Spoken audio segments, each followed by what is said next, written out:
Welcome to the SOO lecture on surgical principles. This lecture will review obstetric surgical principles to follow, particularly in a mother delivering by cesarean section. Before considering an operative delivery, you must obtain a detailed medical history and perform a thorough physical examination to assess the patient's overall health status and identify any risk factors or comorbidities that may affect the surgical outcome. In particular, you want to know if the patient has any signs of infection, any history of bleeding conditions or clotting disorders, or any medical conditions that could be affected by anesthetic procedures. You also want to know if they have had any prior surgeries, especially in the abdomen, or blood transfusions or any drug allergies. An obstetric history should include assessment for any complications in this pregnancy, any fetal concerns, and the placenta position. Once you have obtained your history and completed your exam, you want to ensure you have informed consent to perform a procedure. The patient should understand the procedure and any potential complications. They should also understand what might happen if they do not have the surgery. Lastly, you need to collect lab work prior to surgery, including a complete blood count, blood cross-match, and possibly coagulation studies. Other specific lab tests may be indicated based on the patient's medical history, such as liver function tests or renal function tests or a urine sample. As you are preparing the patient for surgery, you also need to prepare your team. Obstetric surgery requires many team members with skills in surgery, anesthesia, nursing, and newborn care. The surgical team will usually consist of a surgeon or obstetrician, an anesthetist, a scrub nurse, an assistant, and someone skilled in newborn assessment and resuscitation. Open communication among the team members is essential to create an environment that prioritizes patient safety. The surgical environment is very important and requires a lot of equipment to be safe. Good lighting is important in the operating room during a cesarean delivery.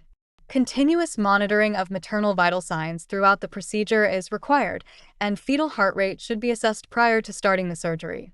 Regional anesthesia, either spinal or epidural, is preferred for non-emergency cesarean deliveries.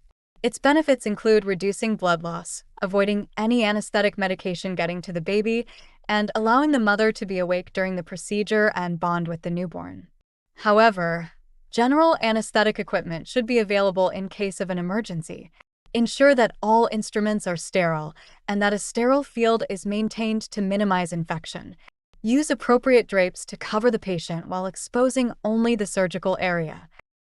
The patient needs to be correctly positioned. A 15-degree left lateral tilt during cesarean delivery helps prevent aortocaval compression, which can lead to maternal hypotension and nausea. Hypotension can also affect neonatal acid-base status. Once the patient is positioned and prepared in a sterile manner and anesthesia confirmed, the procedure can start. Make a transverse skin incision approximately 2 centimeters above the pubic bone. This is called a Phanon-Steele skin incision.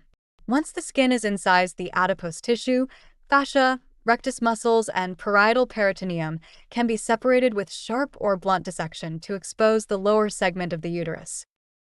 Considerations when choosing a skin incision include previous abdominal surgical history, surgeon experience, the urgency of the delivery, and patient obesity. In urgent cases, a midline vertical incision may be the fastest way to enter the lower abdomen. Once the peritoneal cavity has been entered, the visceral peritoneum is divided transversely at the level of the bladder reflection. The bladder is carefully pushed downwards with a retractor to avoid bladder injury when the uterine incision is made. The type of uterine incision to make will be based on the situation, including gestational age and fetal position. The standard low-segment transverse incision accounts for over 90% of all uterine incisions.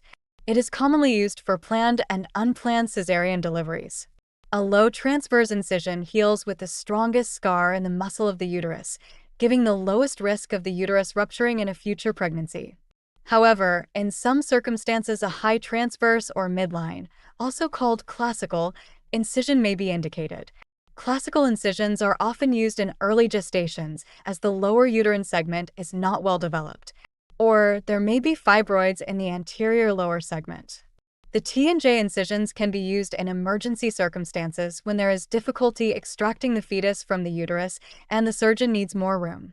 Post-op, it is very important that the patient knows which type of incision was made in the uterus. Any incision made higher than the lower uterine segment has a higher risk of rupturing with contractions in a future pregnancy. This risk includes incisions which were made low and transverse but tore during the delivery to extend higher up in the uterus. Those patients require a planned repeat cesarean section in any future pregnancies and must come for assessment right away if they notice any contractions before the scheduled C-section date.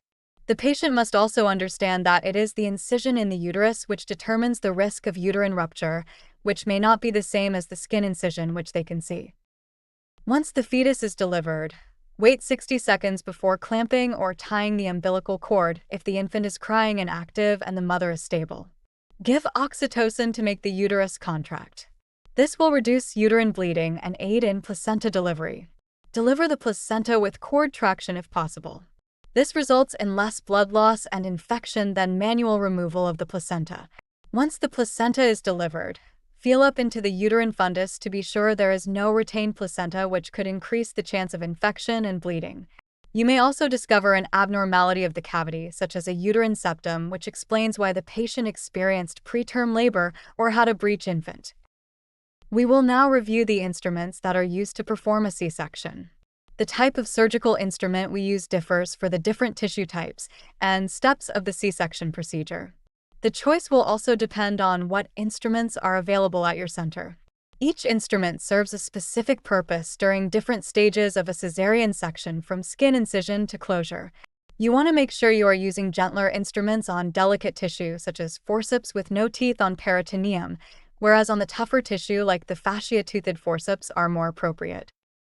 In cesarean delivery, the use of forceps with teeth is helpful when grasping skin and fascia. These instruments provide a secure grip. Some examples include Ramsey and Bonney forceps. Forceps without teeth are specifically designed for handling more fragile tissues, such as the peritoneum, providing a gentle yet secure grip on delicate tissues. An example of a non-toothed forceps is a DeBakey forceps. During a cesarean delivery, managing blood vessels effectively is important for minimizing blood loss and ensuring patient safety. Clamps without teeth, artery forceps, are specialized instruments designed to occlude blood vessels gently without causing significant trauma. We call them homeostatic forceps. A Kelly clamp, which is shown on the right of the slide, is a commonly used clamp with a straight or curved design, suitable for occluding larger blood vessels. A mosquito clamp is smaller blood vessel clamp and used for finer vessels. Bleeding is the most common complication during cesarean section. Look for heavy bleeding from uterine vessels in the incision and out to the sides where the uterine artery may have been torn. Clamp those vessels quickly and precisely. Then assess uterine tone.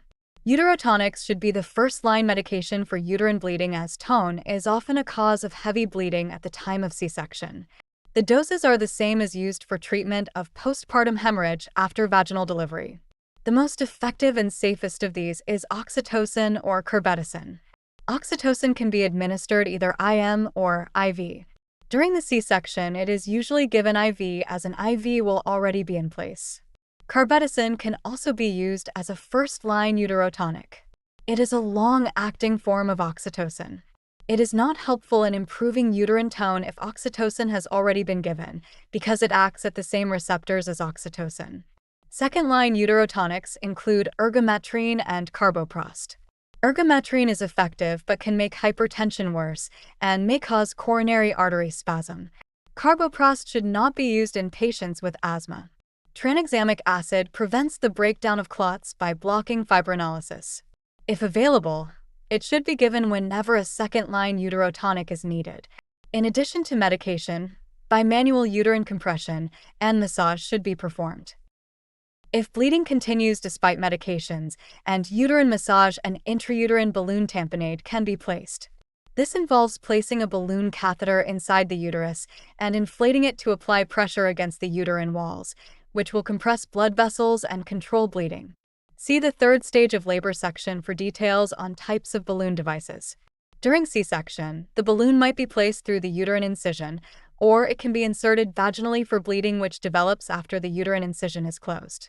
It can also be a temporary measure while preparing for more definitive surgery.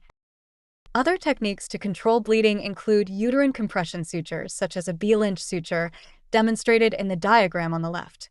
Alternatively, uterine artery and/or internal iliac artery ligation can be performed. Artery ligation refers to the surgical procedure of tying off an artery to reduce blood flow to the uterus to decrease bleeding. The diagram on the right has arrows that point towards the areas of possible ligation of the uterine artery. This should be performed bilaterally, but can be done on one side only. Lastly, hysterectomy, which is surgical removal of the uterus, can be life-saving in cases where bleeding cannot be controlled by other means. It is important to make the decision to proceed to hysterectomy before the patient bleeds to the point of cardiovascular collapse and DIC. We will now discuss the risk of infection at the time of C-section. Infection is a common complication of C-section, particularly in immunocompromised or obese patients, or when membranes have been ruptured for a long time before the C-section. Infection can be transmitted in many ways, such as on equipment, patient environment, or medical staff. All bodily fluids, including blood, urine, vomit, and sputum, should be considered infectious. To reduce the risk of infection, we should follow standard antiseptic technique. Antiseptic technique involves proper personal protective equipment for healthcare providers, proper preparation of the skin with antiseptic and draping for surgical patients, the use of sterile instruments, and the proper handling and disposal of equipment and biomedical waste. The use of prophylactic antibiotics at the time of C-section also significantly reduces the risk of a postoperative infection. Antibiotics should be administered within 60 minutes of the skin incision at every C-section. A common choice is cefazolin. At any surgery, there is risk of injury to surrounding organs. At the time of C-section, the organs at risk of injury include the bladder, the ureters, and the bowel. The risk of organ injury is increased for patients having a C-section after prolonged labor, where the tissues are more edematous and fragile. If the head has been stuck in the pelvis with obstructed labor, there is a greater chance of extension of the uterine incision, causing bladder injury or tearing of the uterine arteries. In patients with a history of multiple cesarean deliveries or other abdominal surgeries, as there are often pelvic adhesions. Patients who have had multiple C-sections or abdominal surgeries are also at increased risk of abnormally adherent placenta, which can also complicate the procedure and increase the risk of high blood loss and adjacent organ injury. The risk is highest when the placenta has implanted over the previous C-section scar on the low anterior wall of the uterus. Obstetric history and preoperative risk assessment is essential to prepare for a difficult procedure and manage any injuries accordingly. Immediate recognition and repair of any organ injuries will lead to better outcomes. In the first hour after an uncomplicated cesarean section, the patient should be monitored closely in a recovery area where urine output and vital signs can be closely monitored. You want to be monitoring for signs of bleeding and particularly as delayed PPH as possible. If the patient remains stable, they may then be transferred to the postpartum ward. Patients should be encouraged to start breastfeeding if desired, skin-to-skin and mobilizing as soon as possible. Within 24 hours, the patient should be walking and eating and drinking a normal diet. Successful cesarean delivery requires careful preparation, appropriate equipment, and coordinated teamwork. By following these surgical principles and implementing evidence-based practices, healthcare providers can optimize patient outcomes and minimize the risk of complications associated with cesarean delivery. Thus, we must emphasize the importance of thorough training in surgical techniques, instrument handling, and ongoing education on handling potential complications related to cesarean deliveries.